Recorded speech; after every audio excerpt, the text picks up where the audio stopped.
हमें रोना आता है, हमें लगता है हमने गलती की है पढ़ लिख के, ऐसा हम लोग को कभी नहीं पढ़ा किया।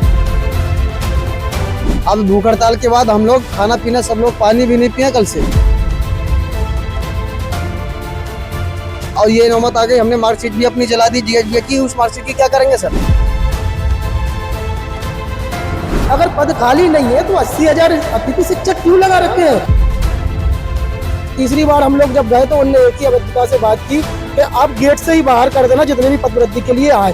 उनने ऐसा बिहेव किया हम लोगों के साथ। मध्य प्रदेश में शिक्षक भर्ती वर्ग 2 और वर्ग 3 के जो तमाम अभ्यर्थी हैं, जो चयनित अभ्यर्थी हैं, लगातार प्रदर्शन कर रहे हैं केवल पद वृद्धि की मांग को लेकर। हमने आपको कल भी तस्वीरें दिखाई थी कि अभ्यर्थी जो थे वो डीपीआई कार्यालय के बाहर बैठे हुए थे, लेकिन डीपीआई की तरफ से कोई उन्हें जो है आश्वासन नहीं दिया गया। इसके बाद आज भी राजधानी भोपाल के अंबेडकर पार्क में वही अभ्यर्थी जो है, चयनित अभ्यर्थी है, वो आज भूख हड़ताल पर बैठे हुए हैं। साथ ही आप देख सकते हैं तस्वीरों में कि अर्धनग्न होकर एक तरीके से विरोध प्रदर्शन कर रहे हैं और मुंडन भी करवा रहे हैं। साफ तौर पर यही कहना है उनका कि जो सरकार है वो उनकी मांग बिल्कुल भी नहीं सुन रही है, क्योंकि मध्य प्रदेश के तमाम सरकारी स्कूलों में जो है कई पद खाली पड़े हुए हैं, लेकिन उसके बाद भी सरकार जो है उन पदों को नहीं भर रही है। एक तरीके से सरकार की चुप्पी भी देखी जा सकती है इस पूरे मामले पर। भैया क्या नाम है आपका, कहाँ से आए हुए थे आप? सर मैं शहडोल जिले से आया हूँ।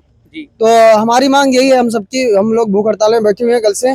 तो हमारी मांग यही है कि जो हमारे पदों में वृद्धि की जाए वर्ग 2-3 में, जो हमारी मांग है। तो इसीलिए हम लोग आमरण अनशन में बैठे हुए हैं। अब भूख हड़ताल के बाद हम लोग खाना पीना सब लोग पानी भी नहीं पिए कल से। तो और ये नौबत आ गई हमने मार्कशीट भी अपनी जला दी जीएचबी की। उस मार्कशीट की क्या करेंगे सर, ये बताइए? जब क्यों पदों में वृद्धि नहीं दे रहे हैं तो क्या करेंगे? इसलिए हमारे शिक्षा मंत्री जी से हम 3 बार मिलने गए। पहली बार मिलने गए तो आश्वासन दे दिया कि हम डीपीआई तक अपनी लिखित निर्देश भेज रहे हैं, और जब डीपीआई में हमने पता किया तो डीपीआई ने बोला कि हमारे पास कोई ऐसा निर्देश नहीं आया है, कोई लिखित नहीं आया, कोई कॉल नहीं आया। हम शिक्षा मंत्री के पास वापस गए, उनसे बात की तो बोले कि हमें 4 दिन का टाइम दो। हमने 8 दिन का टाइम दिया। हम जब तीसरी बार उनके पास गए तो उनका खुला कहना है कि पद में वृद्धि हो ही नहीं सकती, एक भी पद खाली नहीं है। अगर पद खाली नहीं है तो 80,000 अतिथि शिक्षक क्यों लगा रखे हैं? अतिथि शिक्षक क्यों लगा रखे हैं? अगर हाईकोर्ट भी आवाज उठा रहा है, सब बातें, इसके बाद भी जब बोल रहे, सबको मालूम है कि पद वृद्धि हो सकती है, वैकेंसी खाली है। और जब तीसरी बार हम लोग जब गए तो उनने एक ही अभद्रता से बात की कि आप गेट से ही बाहर कर देना जितने भी पद वृद्धि के लिए आए। उनने ऐसा बिहेव किया हम लोगों के साथ। ऐसे मंत्री रखे जाएंगे हमारे लिए? हम मंत्रियों के लिए, मंत्रियों को हम लोगों ने चुना है, हम लोगों ने सरकार बनाई है, हम लोगों ने अपनी उम्मीद रख के सरकार बनाई थी कि हमारी सुने, हमारे लिए खड़े रहे। अब जब ऐसा होगा तो फिर किस काम की है सरकार? कल डीपीआई के बाहर आप लोग बैठे हुए थे, डीपीआई में कोई बातचीत हुई आपकी, कोई आश्वासन मिला? डीपीआई से हमें कोई आश्वासन नहीं मिला। हम लोग मैडम के पास गए, मैडम से हमने रिक्वेस्ट की, मैडम आप नीचे चलिए, हमारा ज्ञापन ले लीजिए। तो मैडम नीचे आने को तैयार ही नहीं हुई। उनका कहना है कि आपको अगर ज्ञापन देना है तो 2 लोग आओ और दो। भाई हमारा कोई प्रतिनिधि मंडल है ही नहीं, हम सभी प्रतिनिधि है, हम सारे बच्चे ही सब कुछ है। तो हम अगर सब हमारे बच्चों की सबकी बात नहीं सुनेगी मैडम तो किस मतलब का वो ज्ञापन क्यों दे? फिर हम ज्ञापन, हमारी बात रखना है, हर बच्चे को अपनी बात रखना है, सबको संतुष्ट होना है। अगर आप एक व्यक्ति से इंडिविजुअल बात कर रही हो तो कोई मतलब का नहीं है। भैया आपने जो अपनी आज मार्कशीट तक जला दी?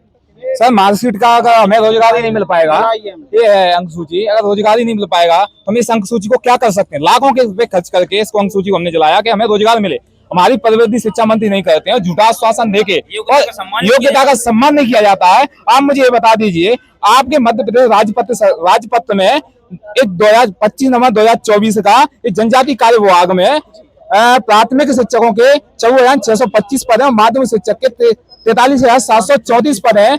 और ये आपका स्कूल शिक्षा विभाग का 27 दिसंबर 2024 का है, जिसमें देखिए आप पदों की संख्या प्राथमिक शिक्षक 1,31,152 है, जो कि ध्यान 100% ही भर्ती से भरे जाते हैं, और माध्यमिक शिक्षक के 99,157। जी आपका राजपत्र कह रहा है ना कि हम जब लाखों की पद खाली होने के बाद भी हम चुनिंदा पद मांग रहे हैं, नाम मात्र के लिए पद मांग रहे हैं, जिसमें कितने पद मांग रहे हैं? कि जनजाति विभाग हमें वर्ग 3 में 6,000 कर दे और डीपीआई हमें शिक्षा विभाग 6,000 कर दे, यानी 12,000 पर वर्ग 3 में इंक्रीज कर दिया जाए तो 25,000 पद हो जाएंगे। और वर्ग 2 में प्रत्येक सब्जेक्ट में 3-3 हजार पदों की तो मांग कर रहे, हम कुछ ज्यादा मांग नहीं, लाखों के पद खाली होने के बाद आप कहते हो कि हम विश्वगुरु बनने जा रहे हैं। अगर शिक्षा जहां नहीं होगी, आप किस प्रकार से विश्वगुरु बनना किस प्रकार से आप विश्वगुरु बनोगे? आप शिक्षकों का सम्मान जो है दस्तावेज भी यहाँ पर राजपत्र का रखे हुए हैं, इसमें पूरी जानकारी है कि कितने पद यहाँ पर जो है खाली है। एक तरीके से देखिए कि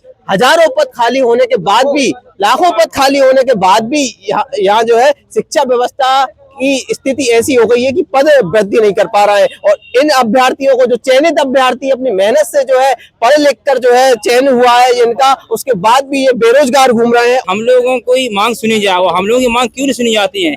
और पढ़ने जहाँ तक योग्यता की बात की जाती है तो कैसी योग्यता, कहाँ की योग्यता? हमारे माँ बाप गरीब हैं और हमें रोना आता है, हमें लगता है हमने गलती की है पढ़ लिख के, ऐसा हम लोग को कभी नहीं पढ़ना चाहिए। योग्यता को हम कभी सम्मान नहीं मिल रहा, तो हम क्या की योग्यता, किसकी योग्यता? हमें रोना नहीं आता है, हमें घबराता है। माँ बाप को हम जवाब नहीं दे पाते घर पे जाके कि हम क्या जवाब देंगे। वहाँ 3-3 4-4 बार आते हैं, हादसा होता है, एक्सीडेंट होते हैं, घटनाएं घटती हैं, तो क्या करें इसमें बताइए हमें। और जहाँ अब्राहम लिंकन का कहना था कि प्रजातंत्र जनता का, जनता द्वारा चुना हुआ शासन है, और ये जनता चुना हुआ शासन तो कैसे शासन है समझिए? वो जनता की बात नहीं सुनी जाती है, किस प्रकार के शासन है ये? इसी प्रकार अरस्तु ने भी कहा था कि प्रजातंत्र बहुता का शासन है, लेकिन बहुता का शासन तो लोग बहुतों की सुनते भी नहीं है। इस किस प्रकार के शासन है, कैसा लोकतंत्र समझ नहीं आता मेरे लिए।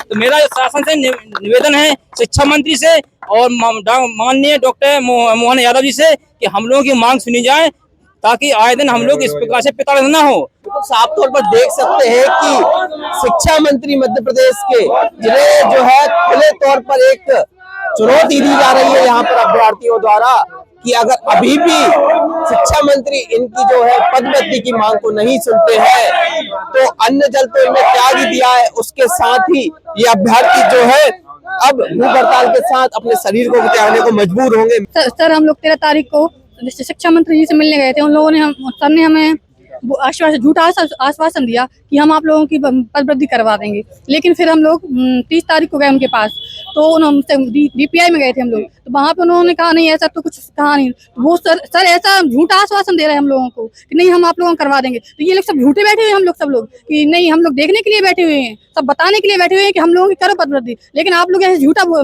आश्वासन दे रहे हैं हम लोगों को। तो ये गलत है उन लोगों का, ऐसे नहीं करना चाहिए इन लोगों को। साफ तौर पर आप देख सकते हैं कि जो तमाम अभ्यर्थी हैं, जो चयनित अभ्यर्थी हैं वर्ग 2 और वर्ग 3 के, मध्य प्रदेश के अलग अलग जिलों से जो है भोपाल में अंबेडकर पार्क में डेरा डाल के बैठे हुए हैं। भूख हड़ताल की एक तरीके से चेतावनी सरकार को दे दी है उनने, और जो है यहाँ पर मुंडन भी करवाया है उन्होंने। और एक मैं बहुत महत्वपूर्ण बात बता दूं कि उनका जो पुख्ता दस्तावेज होता है, अपनी जो मार्कशीट होती है, वो तक जला दी है उन्होंने आज यहाँ पर। शिक्षा मंत्री इस और ध्यान दें, अगर शिक्षा मंत्री तक ये वीडियो पहुंच रही है तो वो इस पर ध्यान दें कि इन अभ्यर्थियों ने अपनी मार्कशीट तक जला दी है, मुंडन करवाकर यहाँ पर भूख हड़ताल पर बैठे हुए हैं, लेकिन शासन प्रशासन की तरफ से अभी तक कोई अधिकारी नहीं आया। क्या सरकार की चुप्पी क्या बता रही है कि इन अभ्यर्थियों को पदोन्नति की जाएगी, या ये अभ्यर्थी ऐसे ही प्रोटेस्ट करते रहेंगे और अपने जीवन में संघर्ष करते रहेंगे निरंतर, और मध्य प्रदेश की जो शिक्षा व्यवस्था है उसमें किस प्रकार सुधार आएगा, ये देखने वाली बात रहेगी।